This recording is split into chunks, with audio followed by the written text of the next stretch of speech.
From the CISO series, it's Cybersecurity Headlines. These are the cybersecurity headlines for Monday, April 13th, 2026. I'm Steve Prentice. Adobe patches months-old Reader Zero Day.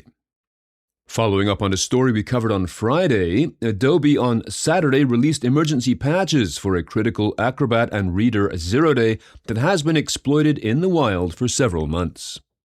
This CVE-numbered vulnerability has a CVSS score of 9.6 and stems from improperly controlled modifications to prototype attributes and can be exploited to execute arbitrary code. It impacts Acrobat and Reader for Windows and Mac OS.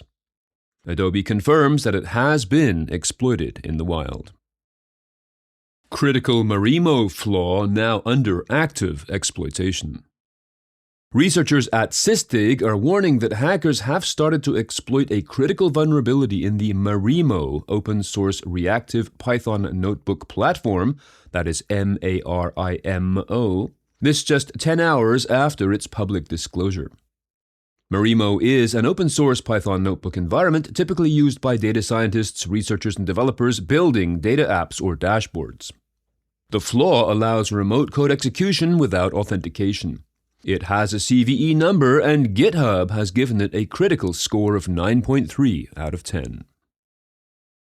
Hackers claim control over Venice anti-flood pumps.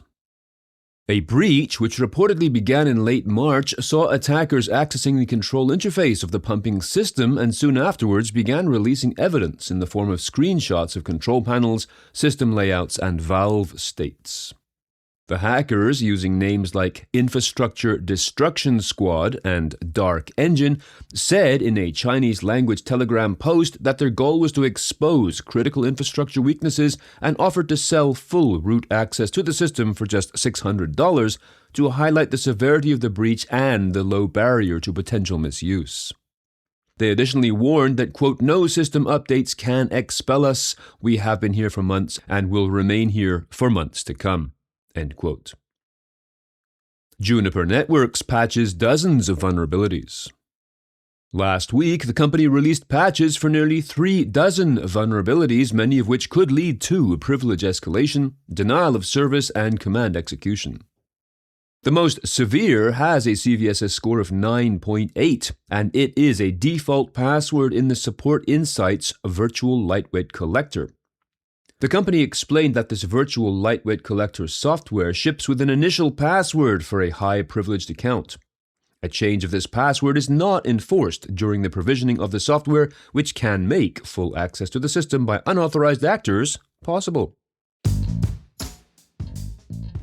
Huge thanks to our sponsor, Conveyor. Still manually filling out security questionnaires even though you have a trust center? A starter trust center is table stakes, and the best security teams have moved way past that. Conveyor gives you an agentic trust center, AI questionnaire automation, and a self-serve layer, so sales can move details forward without pinging you every 5 minutes. Companies like Atlassian and Zapier made the switch.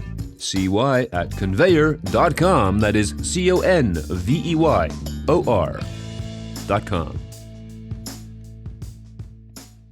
Open source tool attacks reveal the future of supply chain compromise. A feature article in the Register this week looks at the future of supply chain attacks. This follows 2 recent attacks, both of which we reported on, one from North Korea-linked Axios and the other from Trivy, Trivy, which is associated with Team PCP. The attacks, quote, infected open-source tools with malware and used this access to steal secrets from tens of thousands of organizations.